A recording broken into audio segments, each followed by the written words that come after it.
What's up, guys? So on my Q&A post, I was asked about the enhanced games, and I was looking at making a video about that anyway.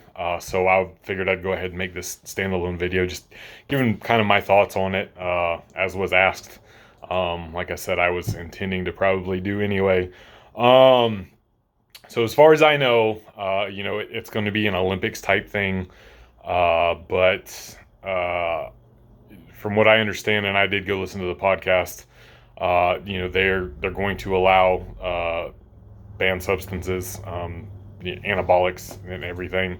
And the way I understood it is that they are going to test these athletes, and tell people like what they're on and their health markers and stuff. Is my understanding of it. That it's kind of intriguing in that sense. I think it's interesting. I forget. I know they're doing track, swimming, said combat sports. Um, I can't remember the other ones, but it's basically like they said the things that get the most engagement. So that's smart in theory, because you're going to want engagement, and I think they said they have enough surplus to run it for 3 years, even if it doesn't make profit. And they're going to pay like $1 million per broken world record, in like the track and swimming and stuff. They didn't disclose how they were going to do the payouts for combat. And what comes to mind is, what caliber of athletes are they going to be able to get? I know they mentioned, the average Olympic athlete makes like 30 grand a year. But like the highest level track stars are making more than that in sponsorships. Like they're not hurting for money. So I don't see them getting like the elite level track and field people. I don't think, not at least not in sprinting. I don't know what track events they're going to have, so I don't know if they're going to have throwing and things like that too.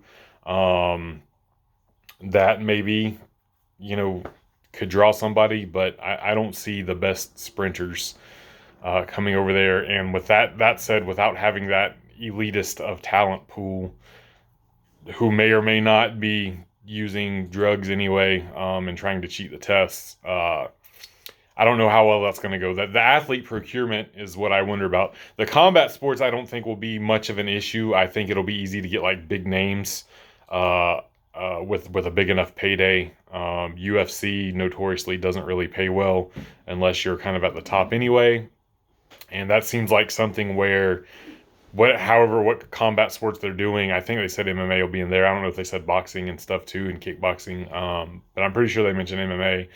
So I think like dudes near the end of their career or that used to be in the UFC that still have a name that draws, might be enticing to them, to go compete there, because they're not really risking anything at that point. But like your more traditional Olympic sports that they're having, like the swimming and stuff, I just, again, I wonder about talent procurement. Is the biggest thing I see being an issue in getting people to break these records, because untested or not, like any Joe Schmo is not just going to take steroids and be an elite athlete. I think we all know that. Uh, in theory, I kind of like the idea. I like having an untested option. I always a fan of drug-free lifting, of course, within our realm, and I support that more than the untested side, of course. But I'm glad that the untested side exists, so like people can go there, and if I would rather see that than them like trying to cheat, in a more, or in a tested fed, not a more or less anything. I wish tested feds would be more tested, to tell the truth. Obviously, there's money issues involved with drug testing, and it's not cheap to do. So the testing isn't as stringent as I would like to see in drug tested sports, specifically like powerlifting, what I know. And I think like the first failed test of anabolics, should be a lifetime ban. Um, Now, like a lot of feds go by WADA guidelines, and there's some banned substances, that aren't anabolics, and like weed. If weed is in your system on meat day, you'll fail.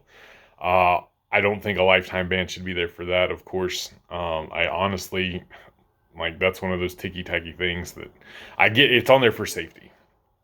Same as alcohol, like, and those are in competition only fails.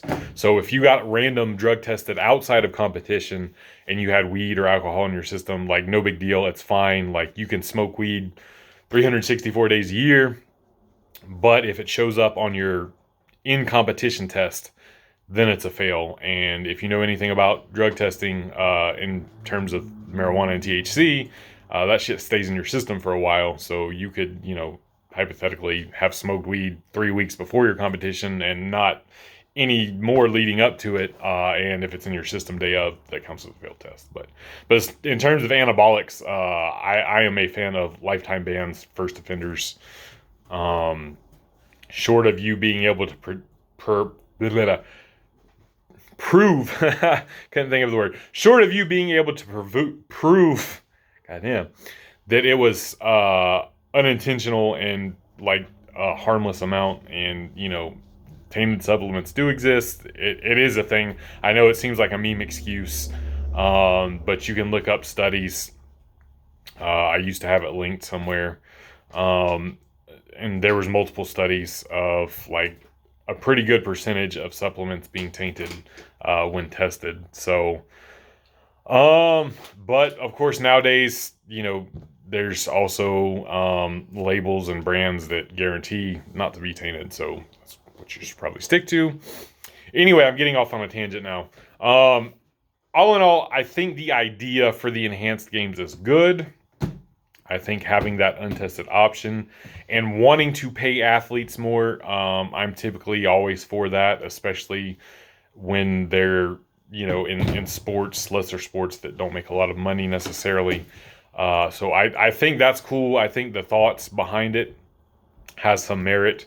But at the end of the day, I just don't know the quality of athletes that they're going to be able to get for this. So there you go. Peace.